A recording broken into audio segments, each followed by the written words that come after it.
A blessed day to you, and today's benefit is Anointed, Commander of God's Inheritance. 1 Samuel chapter 10 verse 1, New King James Version. Then Samuel took a flask of oil and poured it on his head, and kissed him and said, Is it not because the Lord has anointed you commander over his inheritance?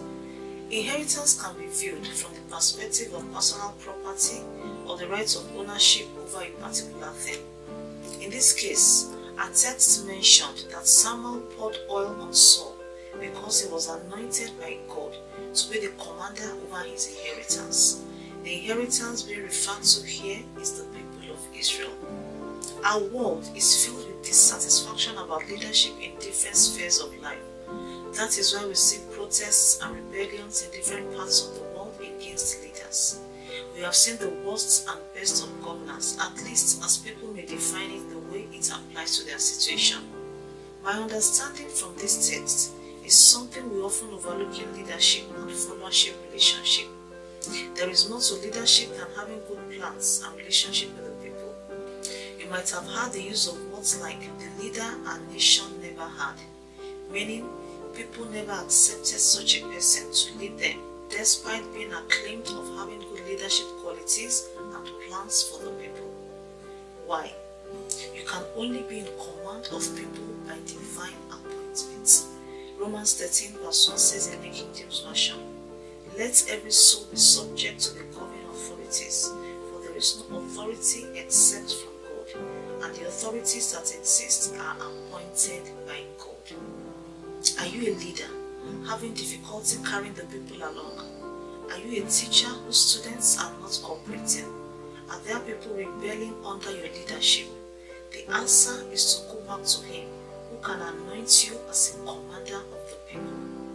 Many times, we try to use different forms of manipulation and gimmicks to get people to cooperate with us or go in a direction and line of thoughts. If God has not opened their hearts to you, they will not listen, no matter how good your ideas may be. It is important we begin to understand leadership in this perspective, that it is not how good we are or how excellent our strategy is. It takes God to make men follow a leader. My focus is not just on spiritual leadership, but any form of leadership, either secular or spiritual. God needs to anoint you a commander of the people before they follow you with all their hearts. Sometimes you see someone who is liked by the people, and there are stories of scandals around such, yet people still follow him die-hearted. The explanation for this is beyond man. As much as people yield to a man that God has anointed and appointed, the devil also diabolically places people under some forceful rule. Hence, people look for powers to rule over others.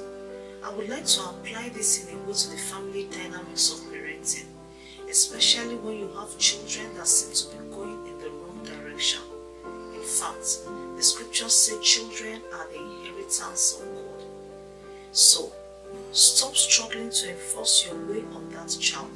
If you are not anointed and appointed the commander, your commands will not be obeyed. You should henceforth not take our parenting for granted. Don't continue with this mentality that I am his father and he must listen to me, or I am her mother, she must do my bidding.